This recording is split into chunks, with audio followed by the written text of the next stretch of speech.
Boat stealing, extract from the prelude, summary, explanation, analysis. Hello and welcome to the discourse. Boat stealing is an interesting extract from the prelude in which the poet emphasizes his relationship with nature and offers two contrasting ideas about nature. The Prelude is an epic-length autobiographical poem by William Wordsworth, published posthumously in 1850. The Prelude has 14 volumes, and the first book of the Prelude is titled Childhood and School Time. In Book 1, Wordsworth uses personification to describe nature, referring to it as her or she to allude to the idea of Mother Nature. Wordsworth lost his mother when he was 8 years old, and then his father died in 1783 when he was 13 years old. He found solace in nature and considered nature as a parental guiding figure. Man and nature have a distinct relationship. Often men consider nature as a treasure to exploit, control, use, and to make it do as we please, and to use it to our benefit. On the other hand, some believe that nature is all-encompassing superior force that cannot be controlled. In the extract Boat Stealing, Wordsworth offers both ideas and allows the reader to decide what nature means to them personally. Structure of Boat Stealing.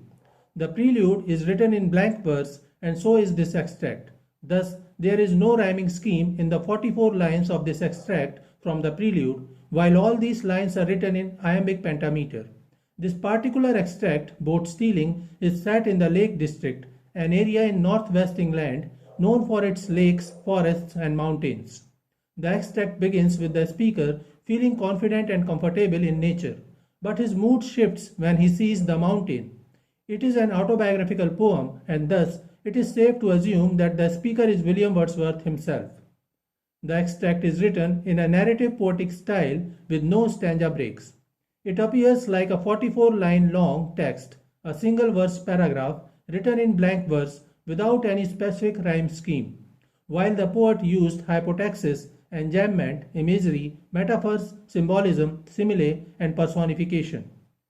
Summary of Boat Stealing, lines 1 to 10. One summer evening, led by her, I found a little boat tied to a willow tree, within a rocky cove, its usual home. Straight, I unloosened her chain and stepping in, pushed from the shore. It was an act of stealth and troubled pleasure, nor without the voice of mountain echoes did my boat move on, leaving behind her still on either side, small circles glittering idly in the moon, until they melted all into one track.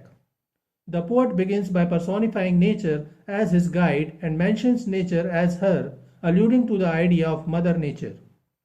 Here, nature, which refers to earth, sky, and organic environment, and everything around the speaker, becomes a female figure. This extract is a small part of the much longer Book 1 of the Prelude. In the verse paragraph preceding this one, the speaker personifies nature as a kind of maternal figure that instructs the speaker. Wordsworth uses the boat as a symbol to express his innocence at that age and his naive attitude towards nature. He says that one night Mother Nature led him to a little boat tied to a willow tree. He means that all that was happening was spontaneous, as if he was inspired by nature. He did not plan to go and find the boat, but now he found it. The boat increased his curiosity and a sense of adventure, and he decided to take the boat and row in the lake, though he knew he was not the owner of the boat. He did not know where the boat was hidden, but nature led him to the boat. In the fourth line, the speaker again uses personification and mentions the boat as her.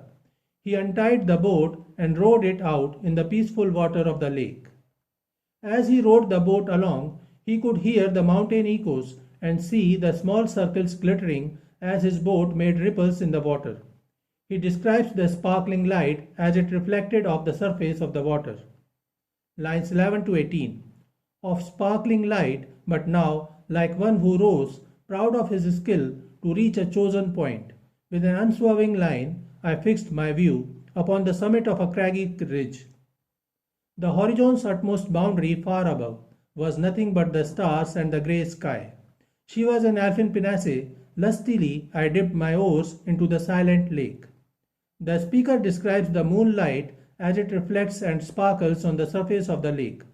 The speaker, who is a young boy, feels excited as he rows the boat skillfully. It is not a planned escapade, and he does not know where he is leading to. Yet he feels confident as if he knows the destination well. In the same stance, the poet has an idea of where he is heading. He observes a craggy ridge and sets his eyes on the high mountain peak, rowing the boat towards it. The craggy ridge is that huge mountain. He describes the high mountain peak as the horizon's utmost boundary, as he is unable to see anything beyond it but stars and the grey sky. The poet uses imagery to express a tranquil and beautiful picture of nature and a boy's ability to engage with it. The boy is proud of his skills at rowing the boat with elan. He describes the small boat as elfin pinnace, that is, an elf's boat. The speaker describes the small boat as magical and fairy tale like, and he completely controls it, which offers him a sense of exhilaration. He confidently rowed towards the huge peak. Lines 19 to 26. And as I rose upon the stroke, my boat went heaving through the water like a swan, when from behind that craggy steep, till then the horizon spawned a huge peak, black and huge, as if with voluntary power instinct, upreared its head. I struck and struck again, and growing still in stature, the grim shape towered up between me and the stars, and still. As the boy uses his oars to row the boat, he feels in total control of the boat, which moves like a swan now towards the destination. The speaker describes the boat as a swan, a living animal, to suggest that boat is an inherent part of nature itself. The boat symbolizes his innocence and his feeling of oneness with nature. As he moved forward, he noticed that there was something more awe-inspiring than the craggy ridge he noticed before. He sees another huge peak, black and huge. As he moves towards the craggy ridge, his chosen destination, he notices something more high, raising its head from behind the craggy ridge, as if observing the boy. As the boat continues to move forward, the size of the huge mountain peak appears more formidable. The speaker feels as if the huge peak is a living beast, huge and black. The speaker is unsure if the huge figure that surpasses the craggy ridge is a life-frightening beast or another huge bigger mountain peak. Lines 26 to 34. For so it seemed, with purpose of its own, and measured motion like a living thing.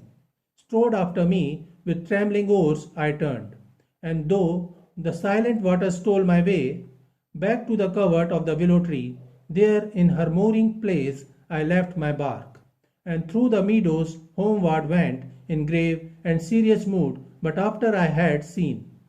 The speaker was unsure if the frightening black huge figure appearing to rise from behind his chosen destination was a living beast or not, because it appeared as if that black figure was noticing his movements, as if waiting for him like a living beast to attack and prey over him. The boy was no longer enjoying a peaceful encounter with nature. Now there was something to fear greatly. He turned his boat around and made his way back with trembling oars. The speaker is no longer confident enough to feel that he controls nature. Even he fails to control the small boat that he was rowing so confidently just a little time ago. The silent water of the lake too appeared to stop him from running back. Anyhow, he reached the same willow tree and tied the boat back to the tree. He still felt that the huge black figure was stalking him as he moved back to his home.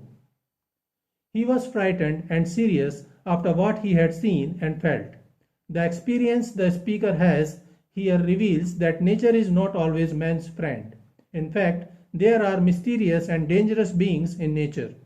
Nature is suddenly something not only to be enjoyed, but something to be feared. The idea is to suggest that nature is so much powerful than what we expect it to be, and though we may try to control and exploit it, nature remains beyond our grasp. Lines 35 to 44.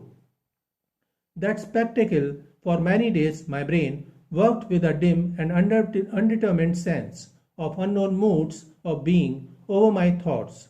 There hung a darkness, call it solitude or blank desertion. No familiar shapes remained, no pleasant images of trees, of sea or sky, no colors of green fields, but hues and mighty forms that do not live like living men, moved slowly through the mind by day and were a trouble to my dreams. In these lines, the speaker expresses a change he felt in himself after that incident.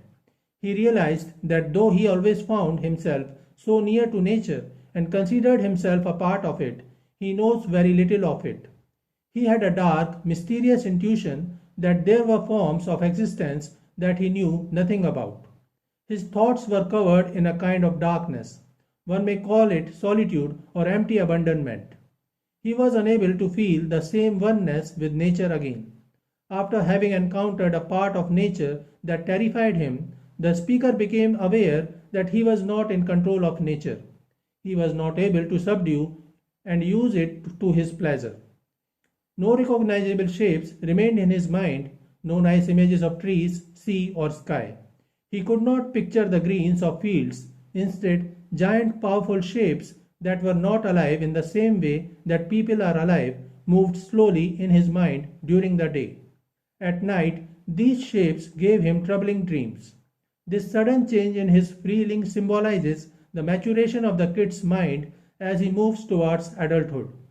He has passed from the carefree, fearless days of childhood into the reality of adulthood. Unlike before, he was not sure of his surroundings anymore. He was now keenly aware that he could encounter danger at every turn, and this awareness hung a darkness over him and made him feel a blank desertion. He now knew that the world was a dangerous place. The speaker does not make it clear if he encountered some real beast or a sepulchre, or if it was just a huge black mountain appearing to move in the darkness. Whatever it was, the incident helped him to grow up and leave his childlike attitude and to be more cautious. The extract describes the transformation of the boy from a fearless, carefree boy to an adult who was aware of the realities of the dangerous world in which he lived. The boat symbolizes his innocence, which he abandoned back at the willow tree. Now he is mature and aware of the struggles of the life in the world. The mountain peak that frightened the boy symbolizes nature's independence from human control. It suggests a sense of scale in which humans are dwarfed by hues and mighty forms. So this is it for today.